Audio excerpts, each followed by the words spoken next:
Hey, welcome everyone to this Friday's Nutmeg Tavern. We're here in the live stream, and we've got lots of content today, lots of fun things to talk about. Back behind the bar is Ryan. He's got a different hat on today because he lost his hat. Or forgot it or whatever. This is a good hat.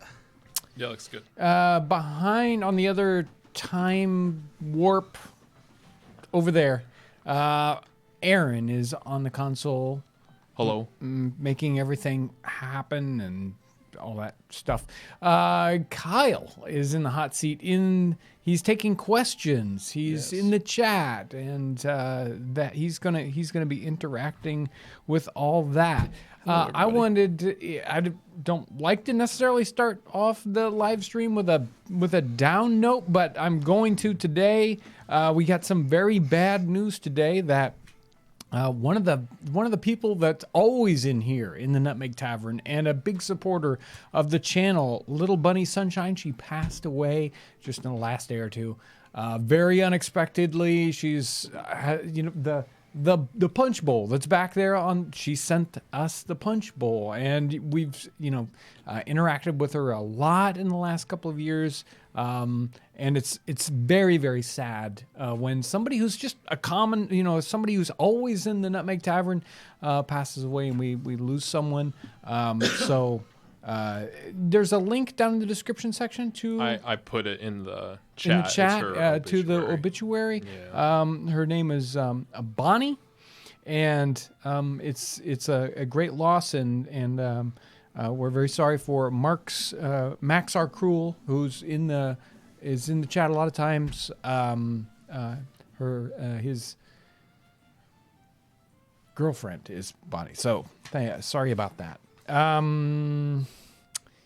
Where do we start with today's live stream? I think we can go into a couple of questions. Couple of quick questions. All right. This one is for everyone. What's your favorite axe? Ooh. Wow. The simple forest axe is a wonderful little axe that you can use for a lot of different things. So I really like using that axe.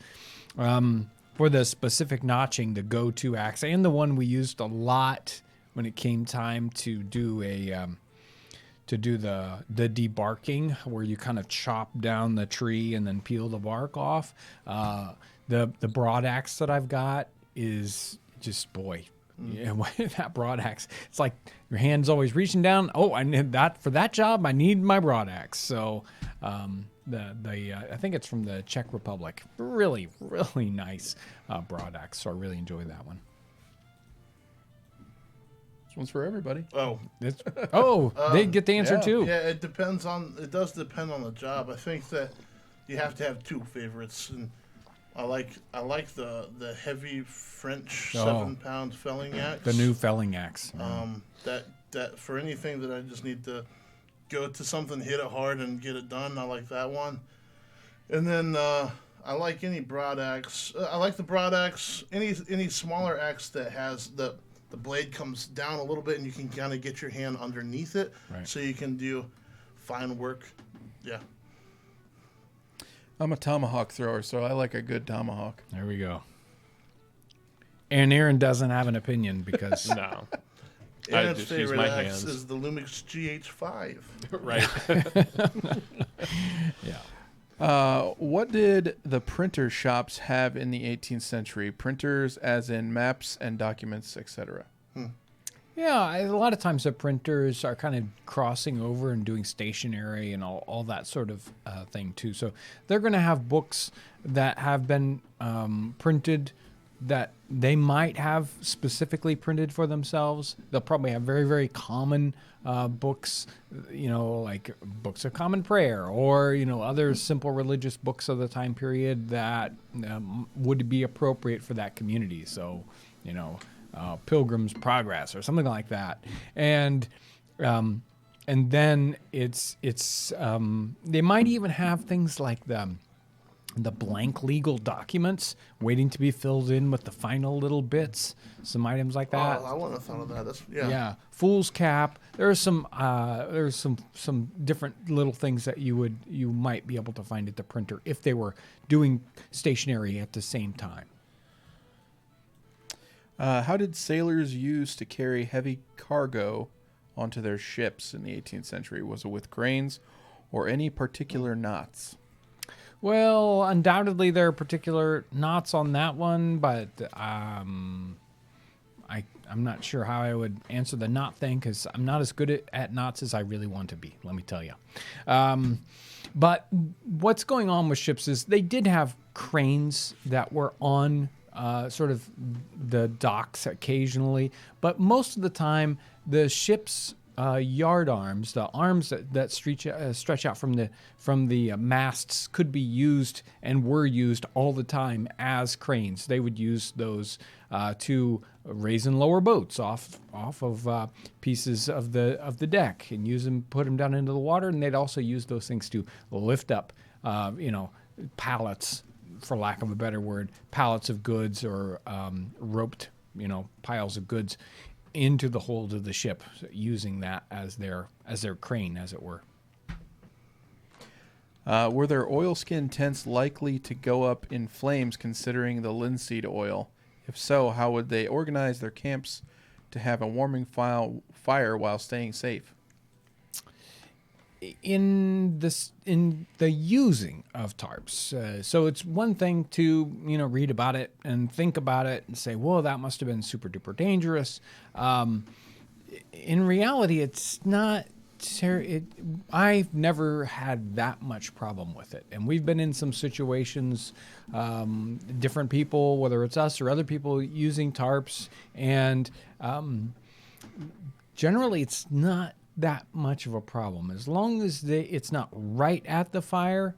It isn't. I mean, for safety purposes, I wouldn't do it, but I've seen some amazing things that didn't have any problem whatsoever. Now, there are also the historical examples of the giant circus tent that burnt down in the mid-20th century, early mid-20th century, and killed a bunch of people, and all that. So you definitely want to be safe with it, but it's not as imminently dangerous as you would think it would be.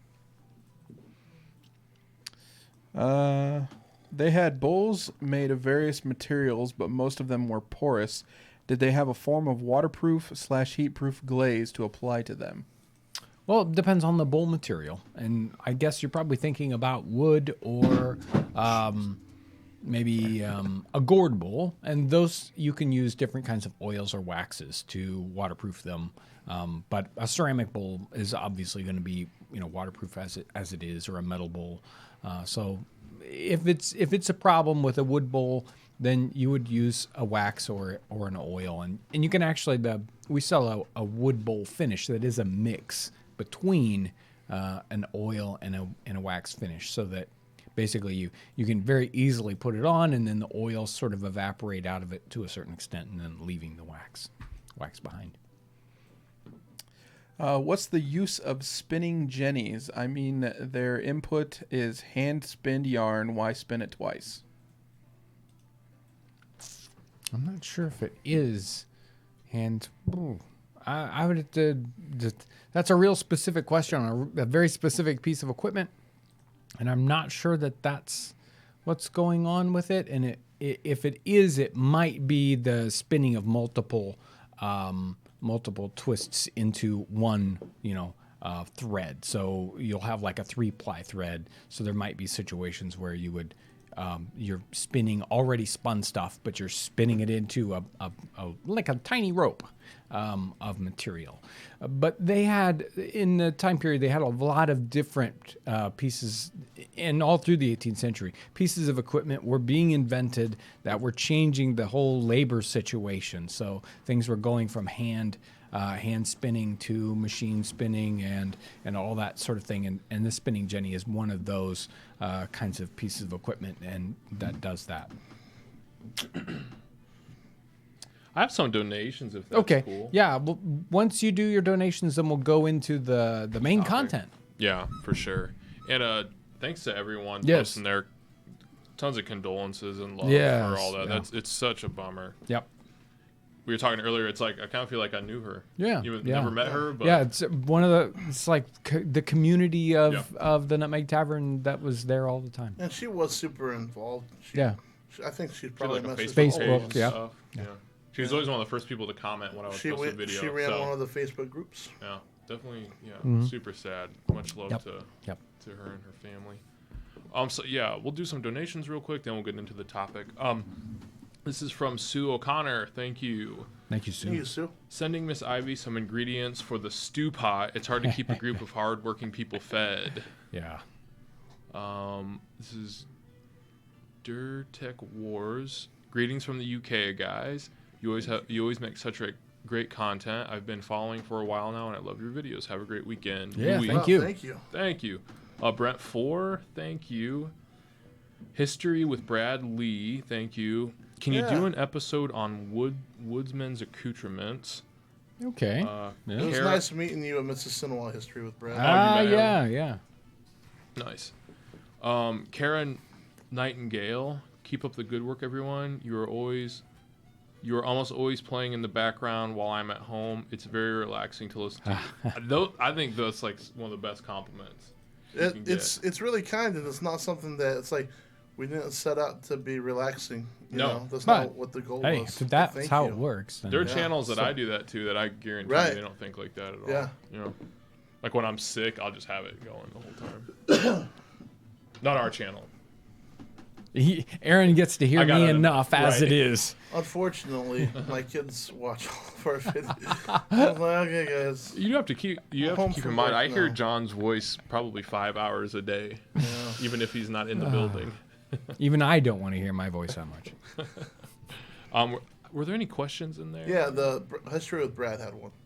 Well, he said Woodsman's accoutrements. Woodsman's accoutrements, and I'll see what I can do. Oh, that was about for a that. video, It's wasn't it? Yeah, Suggestion. it's a really good one. Maybe we can do that. Maybe we can. Well, we did that axe one, but I guess that's not necessarily woodsman. Yeah, he's like all the stuff in your pocket. I think Oh, that sure. we've kind of got a video coming up. Yes, that we filmed do. Some of this stuff for. we do. We're just waiting That one. for Yeah. the end. We've shot about 2/3 of a great video Yeah. that'll cover a lot of Yep. that. So I forgot about that one. That was going to be Right. really cool. Can we tease it? Can we talk a little bit about it? why not? I mean, it's really cool. Yeah, let's talk about this. Is for Bradley. What's her first name? Ellen. Ellen, that's right. Yeah, so we had somebody come in. They're working on getting ready to do a trek. They're not sure exactly where the location is. A secret location, secret group of people, and she was getting her kit together so that she could go out on this trek, and so we were helping her put together that some of the items from here, and she's been working with a bunch of the community with that because she's kind of new to the trekking reenacting kind of thing, and so we did a video with her whole entire kit all put together, and then we're gonna finish up with a kind of a follow-up. How did that turn out? What pieces did you not need? Was it too heavy? All that kind Right. of great stuff. So that'll be I think it's gonna be awesome. She's going on a trek with a group of only women. yeah. She only has a rendezvous point. She has no idea what she's getting herself into. It's gonna be really cool to hear about. So yeah. So we shot the first, basically her bringing her kit, Yeah. showing us what she has. Right. And it was quite the kit. Pretty it. Yeah, impressive. yeah. If She anything, had some great stuff. She's Too gonna be heavy. like dropping stuff off along the way, trying to get rid of the weight.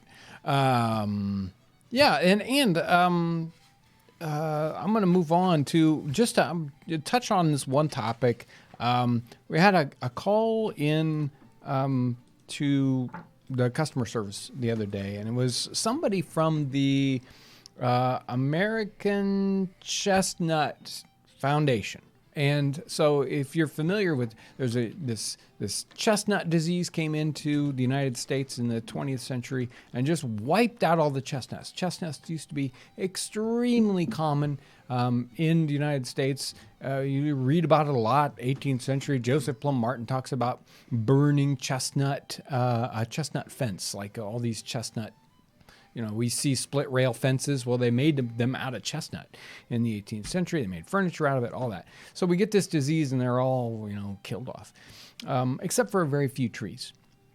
And usually trees like that are of great interest to people who are trying to revive those trees, because the ones that survived usually have some interesting genetic things going on with them to help them breed up a new type of tree. So if you, and the reason why this came to us was because we did that one video on like a chestnut pudding. It was a 18th century recipe, and we found some American chestnuts. And so the American Chestnut Foundation was very interested in knowing where those trees were, what the history of those.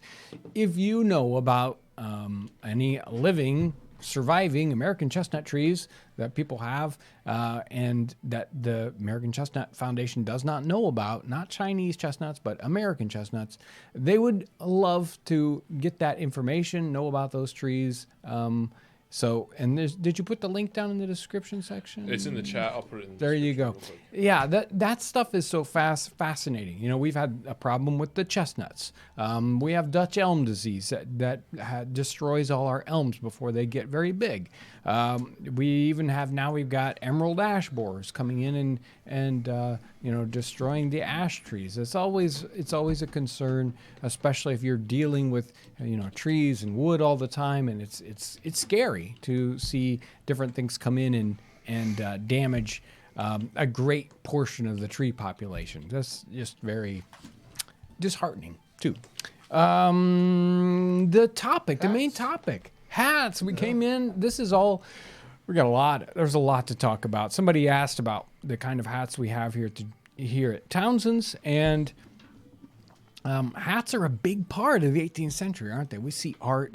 We see all these things going on in the 18th century. Hats today are not nearly as common. People don't walk down the street, unless it's wintertime, with hats on. But in the 18th century, that was part of your dress. You're outside. You're in public.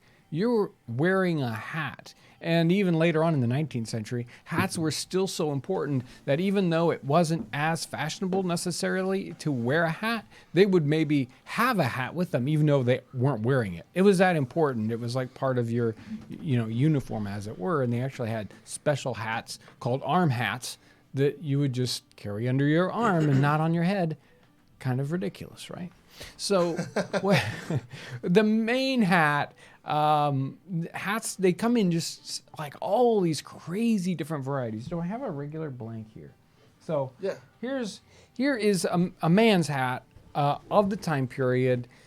They're all made out of this one, well, most of them are made out of this one basic body of hat. And then you change them into all sorts of different styles. And here's just a hat, we call it a hat blank. And some people would wear this hat just like it is. Maybe put a hat, this one doesn't have a hat band in it or anything. But they take a hat like that. It's kind of low crowned. Earlier on in say 100 years earlier, they would have had a higher crown and a smaller brim. But by the 18th century, they're this real low crown. And you can do just all kinds of crazy things with this hat. You can put up the sides and turn it into a tricorn hat. You can put up just one side and make it a kind of a slouch hat. There's 1,000 different varieties of hats. Put up the first slide here, Aaron. Here's a hat. Here's just a page of different ways you can put your hat, the varieties of adjusting your hat. And some of these were particular to particular professions, or particular kinds of people would wear a hat like that, and it would identify you immediately. And sometimes it's just a straight up fashion. And it changes over the 18th century in the time period as to like whether your tricorn is pointy, or whether it's the beak in the front has been shortened up and it's very wide on the sides. So there's a bunch of different varieties of that. You can come back to me. And here is like the tricorn hat I've got on, a typical kind of regular tricorn hat. Sometimes they had beautiful banding on the outside here, or binding line, and different kinds of colors on it. You would have cockades on them. You might have a gold braid on your hat. All kinds of great ways to make your hat fancy. Go to slide 2, the next one on that slide. he's got to figure out how to get there. Well, I have to go back to the first one. Right. And then, So there you go. There's the gentleman, and he's wearing just that hat blank, just kind of cocked up on one side, and he's got the little band around the top. You'll see a lot of people just wearing the hat down like that, although it's a pretty common way, common man's way to wear your hat. He probably was trying to identify himself with not necessarily a super rich person when he was doing this. This is the actual artist self-portrait here. Go to the next one. The military hats were usually very fancy, very nice gold braid, and if you can see these hats fairly closely in this one, and they're shaped perfectly. These are like brand new hats, and of course, an officer, he's going to have servants to keep his uniform perfect and to make his hats look right. And whenever you are an officer and you're reporting to a higher officer or other officers are reporting to you, you always want to have the nicest, spiffiest outfit possible. So their hats, usually in images, look very nice. Go ahead to the, like in paintings, go ahead to the next one. There's another well-to-do gentleman, and his hat looks very good. Obviously, you're going to have your portrait painted. You're going to put on your nicest, newest hat, and you're going to get your portrait painted. He's got on a very fine hat. Go ahead, Aaron. But as you wear your hat out in the weather, in all kinds of weather, your hat's getting kind of mangled, and people are sitting on it and whatnot. Your hat turns out like my hat does, which is it starts really getting kind of rough. This is this same tricorn. It's still being worn. This guy is he's a character, and I don't know if he's out on the street selling like buns or something, or little loaves of bread.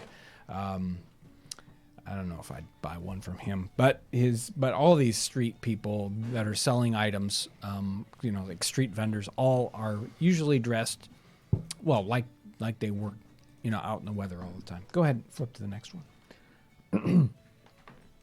The gentleman here by the fire who's lighting his pipe, his hat is starting to get toward the end of life. It might have started out as a tricorn or just one side up. It's hard to say what's left of his hat. He might be wearing livery, or he might be wearing an old military coat there. So it could be his old military hat, but it's starting to be at the very last edges of being wearable. Go ahead, Aaron.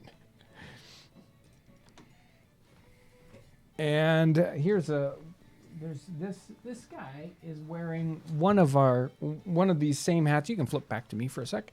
One of the same hats, and it's just been cut down. Sometimes, like with the old gentleman by the fire who was lighting his pipe, your hat starts to get so worn out, the only way to sort of retrieve it is to cut down the brim if it gets too ragged, and you can cut it down into a smaller hat. This is exactly the same hat, just with the brim cut down. You might also cut down your brim if you're a working person and that brim is in your way.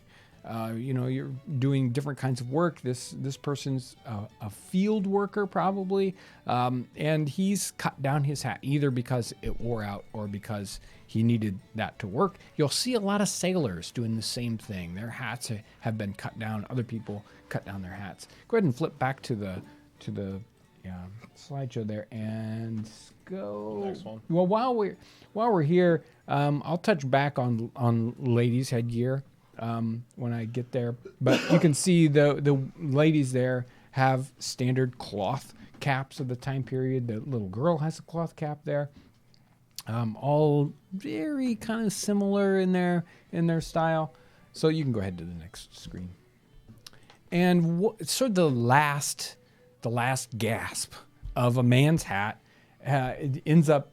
Sometimes they get worn by sort of this is an old lady out on the street. Remember, we were talking to Maggie about. We even made a special hat for Maggie to do this same sort of thing. It looks great now too. Yeah, so she showed us the hat at 1812. She's been beating it up for the last 2 months, soaking She said it that in water. It was made too well. Yeah, it was made so well. It's one of the fur felts. We have different styles, like just regular wool felt hats, which all these are the wool felt hats, and then you get the real thick and heavy fur felt hats, and they take a beating before they give up. So these hats go through all these different stages, and you can, if it's a very, very nice body, you can re-stretch it, kind of bring it back to life. But normally you just kind of give up after a while, and your hat sort of turns out. It's really difficult to re-stretch. It is very It's difficult. in the rip. So go ahead and I think just go to the next one so I can refresh myself where we're going next. Okay, bring it back to me. So early 19th century top hat. This is actually made with exactly the same body, but stretched over a new block so that it gets much taller and a square flat top to it. And then they're trimmed off. Now, this style of hat and all the styles of hats, most likely in the 18th century, were blocked round. And most people's heads are not round, they're oval. So what happens when you block a hat round, because it's easy to make a round block on a lathe, it's not easy to make an oval block on a lathe at all. So you block these hats round, and then when you take that round thing and you turn it into an oval, it automatically sort of makes the shape of a early 19th century top hat, where the top sort of flares out if you look at it this way, and if you turn your hat the other way, the angle turns out differently. So this is very typical of what you see for an early top hat. Later on, they really start to play with the top hat designs. There was one up on the wall over there. No, it's down here. So here's our later 19th century top hat, totally different, kind of fancier. The brim is all fancy with lots of binding on it, and a nice band on the top here. This is really quite typical of a later 1830s, 1840s. You might even see it even much later than that, but definitely a different style of top hat. If I may, real quick. Yeah. When you make that circle into an oval, Yeah. that also gives it that classic shape where the front and the back are down, Right, and right. the sides are up. Yeah, you can see on this one how the sides naturally want to kick up here, and the front and the back go down, and that's another, it's like Even geometry. Yeah, right. So you'll even see that on like later cowboy hats and that kind Yeah. of thing. That You can- classic shape. If you do that Right. to the hat, it naturally cocks one side up and the other side's down. So, And then you just help it along to give it the right, exact exactly. shape that you You just want. touch it up a little bit, and poof, it's right where you need it to be. So go ahead and flip back to our. So there you can see this set of characters here. There's a couple of them with the early top hats in the back row there. The people sitting around the table. I think we'll see those guys in a later piece. But they're those obvious characters. And whenever you see that hat, it does sort of lock you right into the time period. You know that this is probably 1800 to 1810, 1815. When you see this style of hat, it starts to change fairly rapidly after that. Go ahead to the next. Yeah, here's another gentleman, very well-to-do, obviously, another 1805, 1810 kind of shot. And you can see his top hat. It's down on his chair over here. And it's got a little bit bigger brim. It's a little bit bigger hat, but it's almost exactly the same style. He's a real interesting character too. He's got a saw just like the ones we used like last week, working on a cabin. He has just a claw hammer there on the table, and he's got a fascine knife in his hand. Real interesting guy there. I'm not sure why someone who obviously is such a well-to-do gentleman has these kind of hand-working tools with him. It's a good question when you look at a painting like that. Go ahead to the next. Yeah, so here's the center of that earlier painting, or the original is a painting. This is an illustration. different guys. They've got their standard hats that have worn out. Some of them are the early 19th century top hats, and then that middle character there who has a very inquisitive face. He's wearing a Scottish bonnet. There it is. There's one of our Highland bonnets.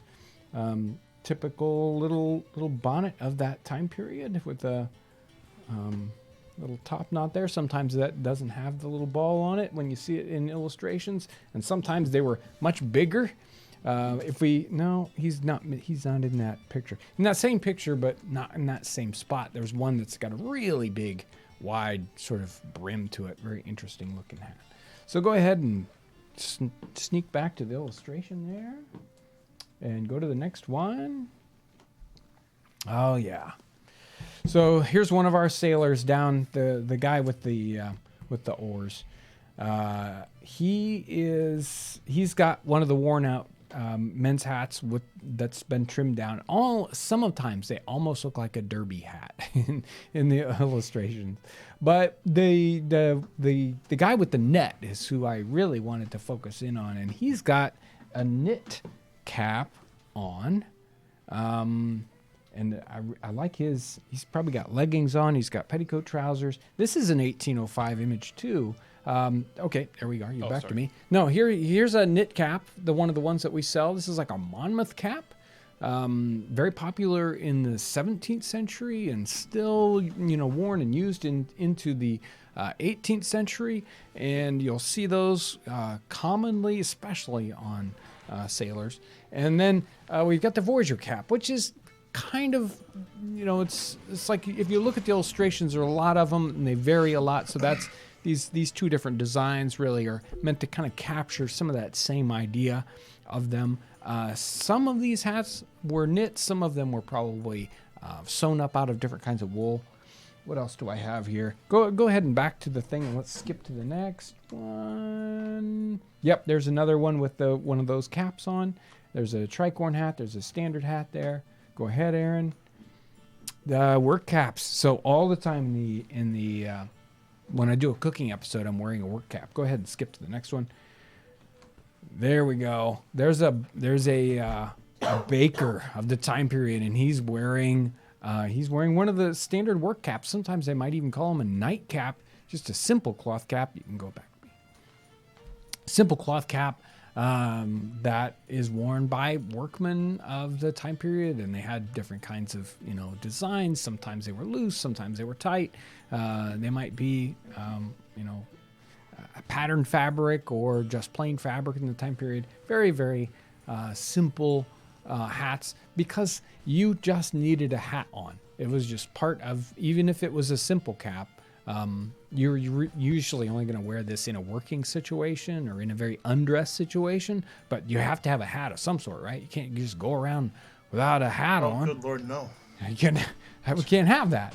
And is there one more? Go back to the slideshow and go to the next. Yes, there you go, ladies' hats. So look at what's going on with her. She's got a cloth cap on, and then on top of the cloth cap, she has another hat. So you can't just have one hat. You got to have two hats. Here you go, Aaron.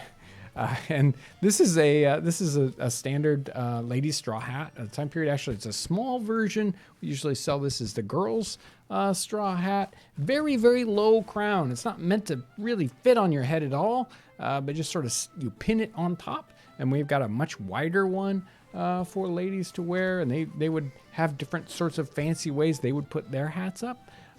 Sometimes they were made out of felt. We have a felt version of the same thing. What do they call it? Berger? Yes. Something like that. The variety of hats is just crazy. Another hat that you'll see, of course, we think of this as this typical garden hat.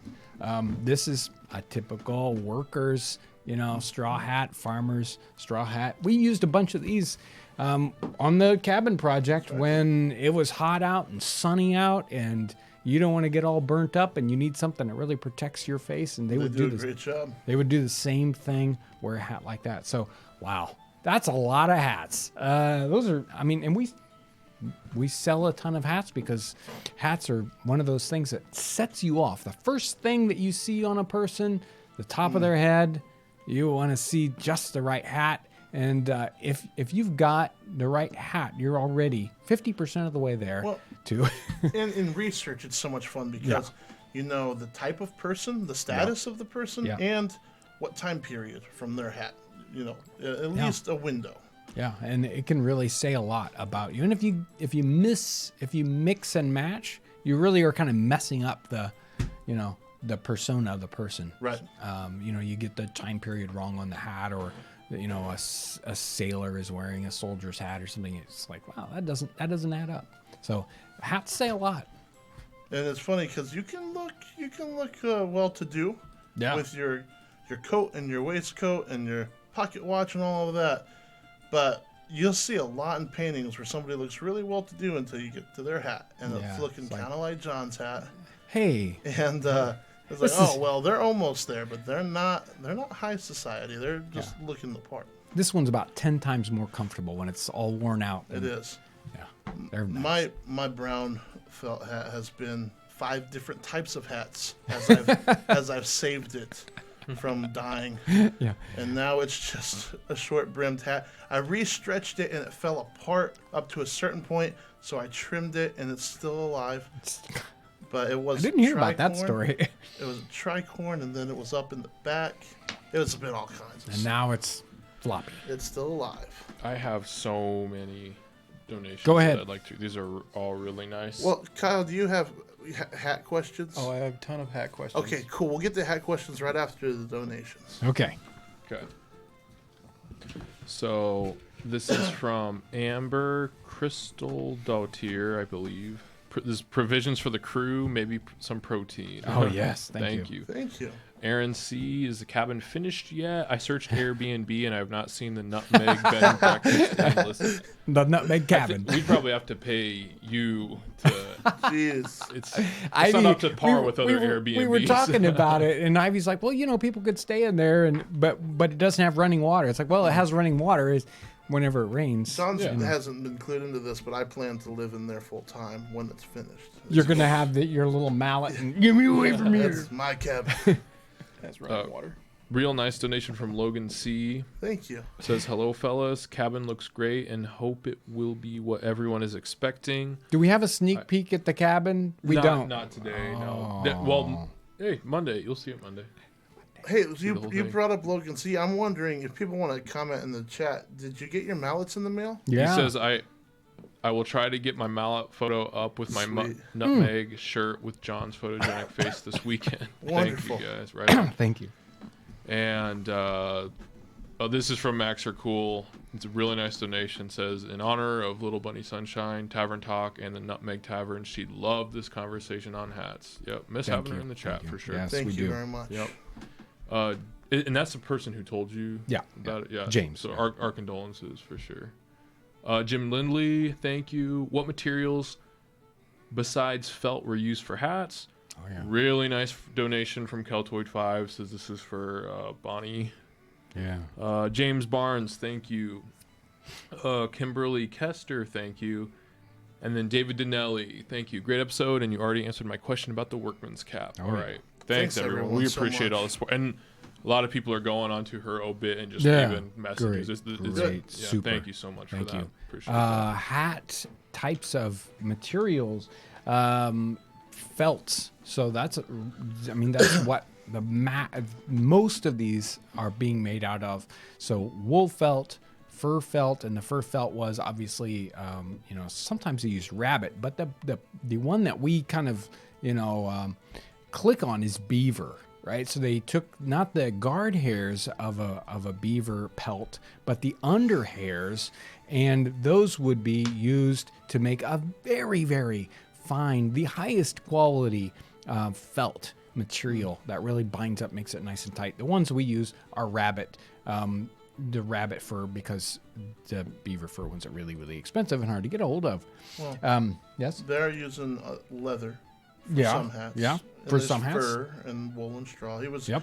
I think they were asking for other types. Right, exactly. The straw hats, like the straw hats we've got here, that was a very, very big industry of taking this the straw that comes out of the field and then splitting it sometimes or using it whole. They would have whole sort of cottage industries of people that would plait that or braid that into little strips, because this is, let me get this one.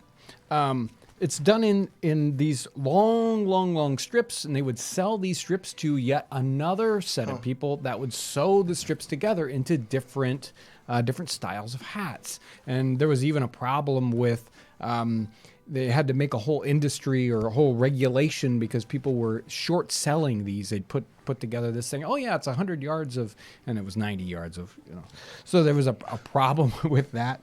They would take different sorts of threads and yarns to make the knitted pieces, and then standard fabrics to put together other ones. You would almost like a wool felted, not felted, but a woven wool material to sew hats together. There was silk hats. There were just all sorts of different varieties. Hats were so important that they would make them out of just about anything except for maybe wood and iron. Can't think of any wooden hats. We have seen gourd hats.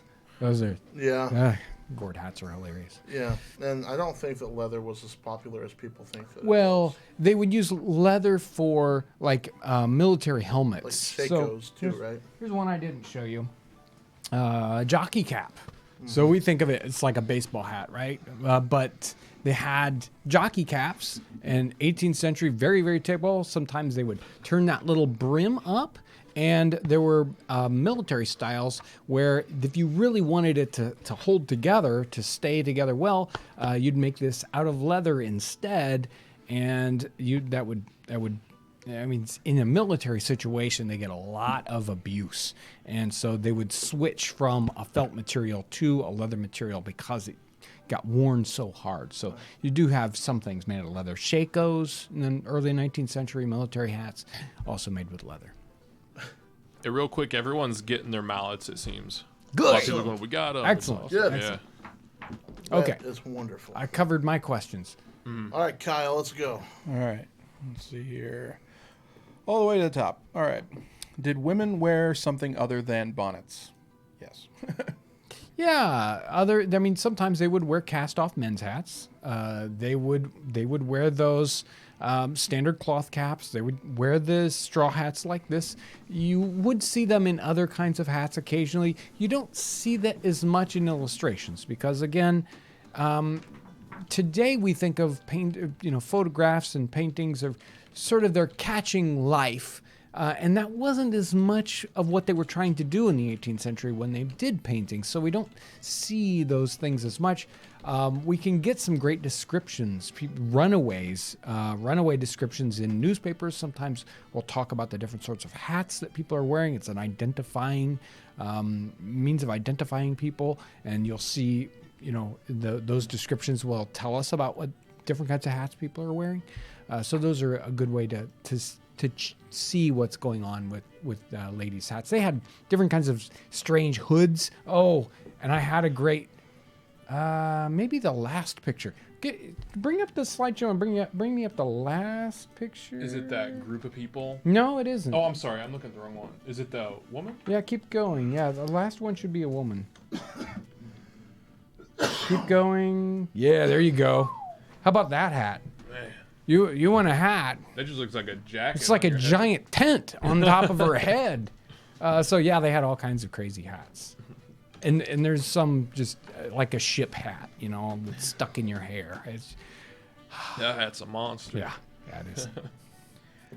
This one says that high crown hat is amazing. I think he's talking about the one that your dad's wearing. Yeah. So men carried things in the high crown. How did they do that? Oh, I don't know. You mean like up inside the hat? Yep. They just like a rabbit. Yeah, I don't have an answer for that. Levitation. I don't. This one says, would style of bonnet be more influenced by Europe or the village style? The style is very culturally attached. So if you look at, say French, ladies or Dutch ladies. They're going to be definitely wearing different styles of hats, different popular in different areas. Those fashions and styles, of course, especially from France, come over and change the fashions in England and in America. But there's also tiny little regional styles of hats that are much more difficult to ascertain 250 years later. But they had a lot of different variations about what would be appropriate in what place and time. Were hats homemade or created by haberdashery shops in your timeline? Haberdashery shops, milliners are making, finishing up hats from other materials. So a hatter might make the body, and then a milliner would finish the hat. So some hats are made at home, but there's a lot of people that are just employed in making hats. Hats were required for correct attire. Wasn't a good hat just plain common sense? When did it become a fashion requirement? I don't have that goes back beyond my sort of frame of knowledge. It certainly was a thing all the way back into the 17th century, and it continued to be a thing all the way up into 1960 or something, right? So hats have always been, until this modern age, the common thing. I don't know. It would be a great little history lesson to say, go back and try to find when hats were not important.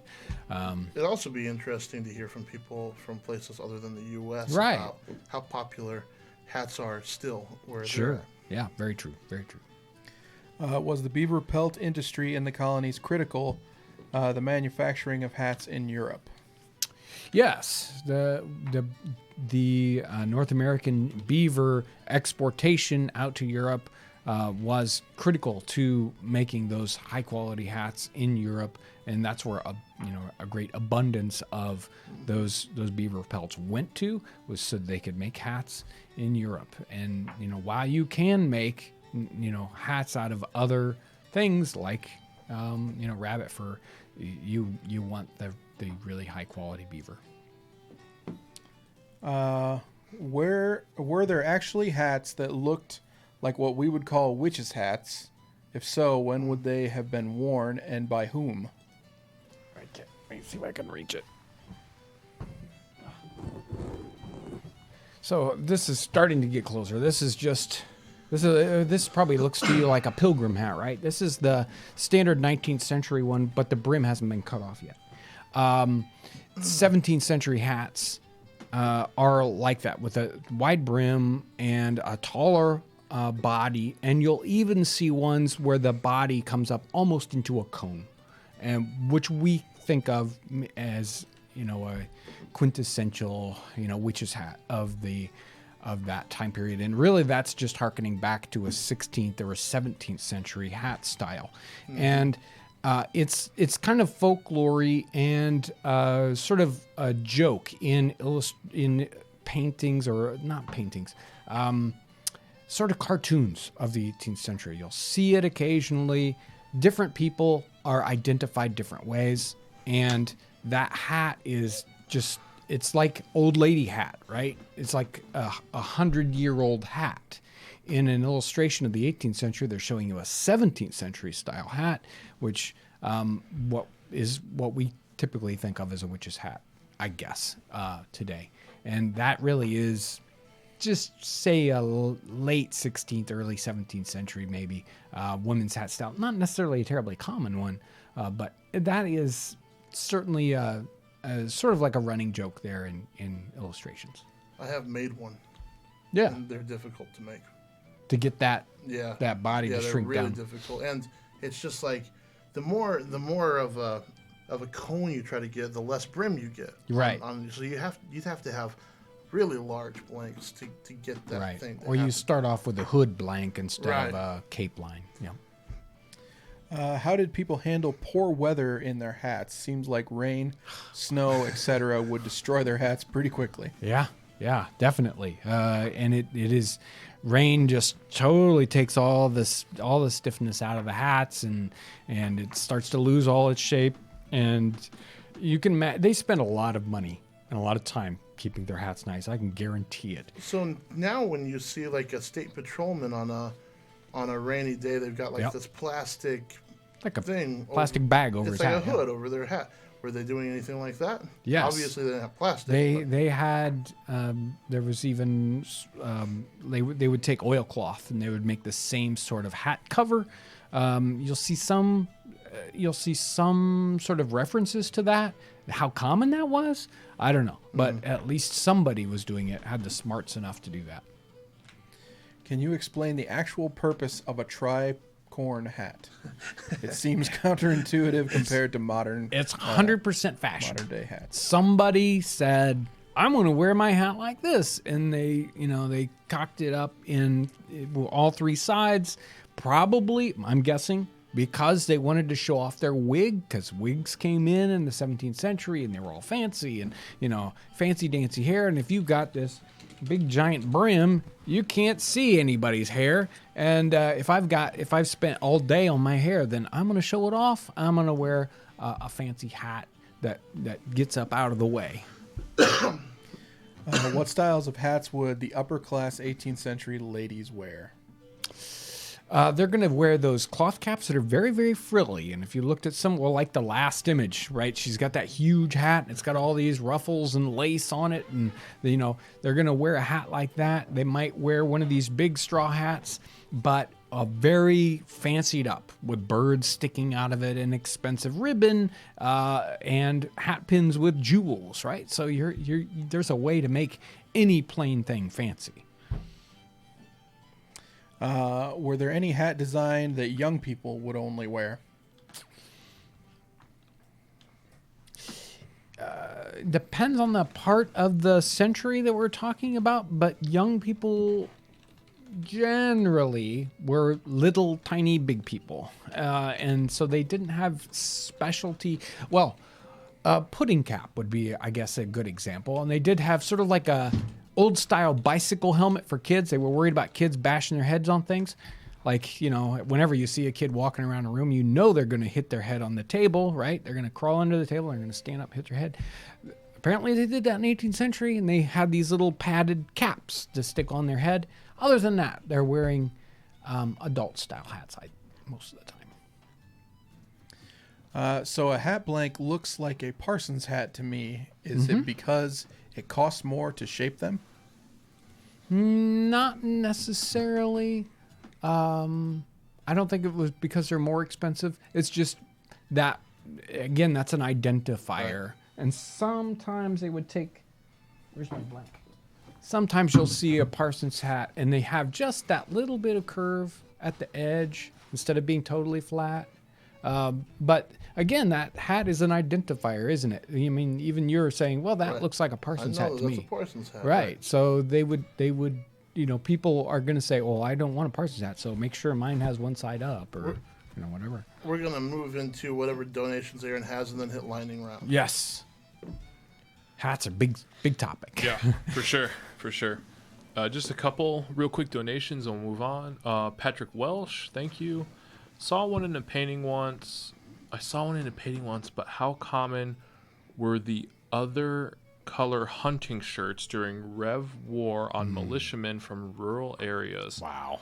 I know a VA unit had purple, apparently. Yeah. This is from Oscar.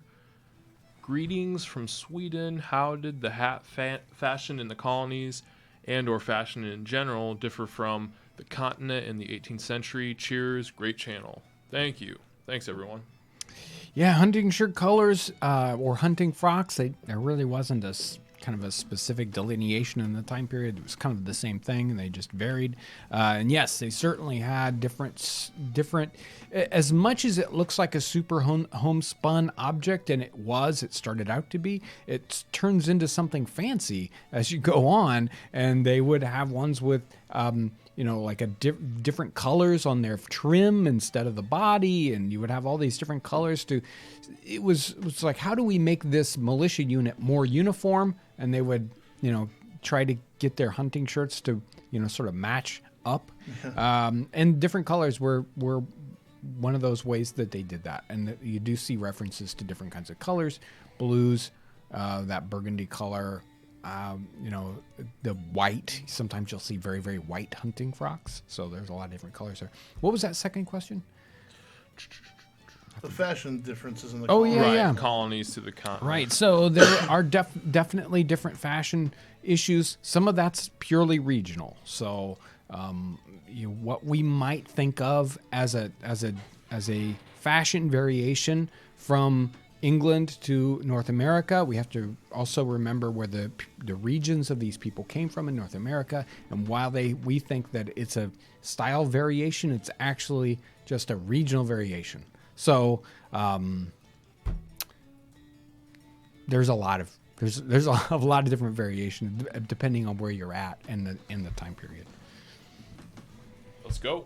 All right. Will the cabin have modern conveniences? Absolutely not. Did the French Revolution impact food trends across the world at all? Probably. That's a big question. Would you have joined the British or the American Revolution? The British or the American? You mean the British side or the American side? Right. Me personally? Ooh. I'm a pretty... I don't know. I'm not going to answer that. How often was hemp used in the 18th century? It's going to be very, very common as a material both for rope and for cloth. Will your cabin be getting a root cellar later?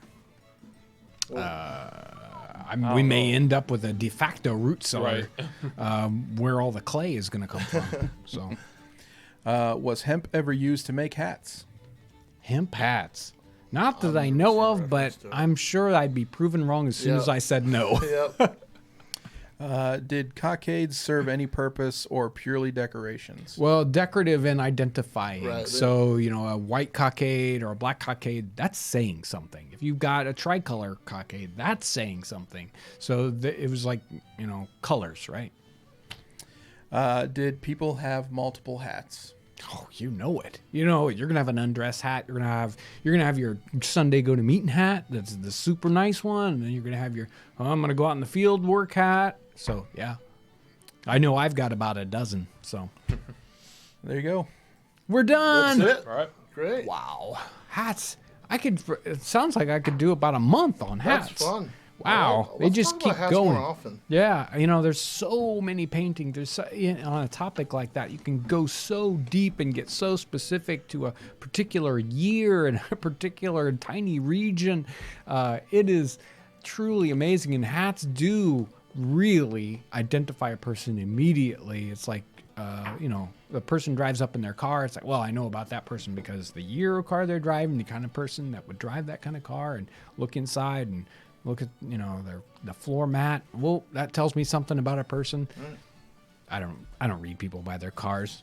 I don't either. But even their hats now. I mean, most everything's a ball cap, right? Right. But if somebody rolls up with a Cubs hat on, you can probably guess they're from the Midwest. Right. And maybe not, but I mean, there are definitely things about it that clue you into them. Yeah, and we identify hunter hats and trucker hats and, whatever, kind of all those hats.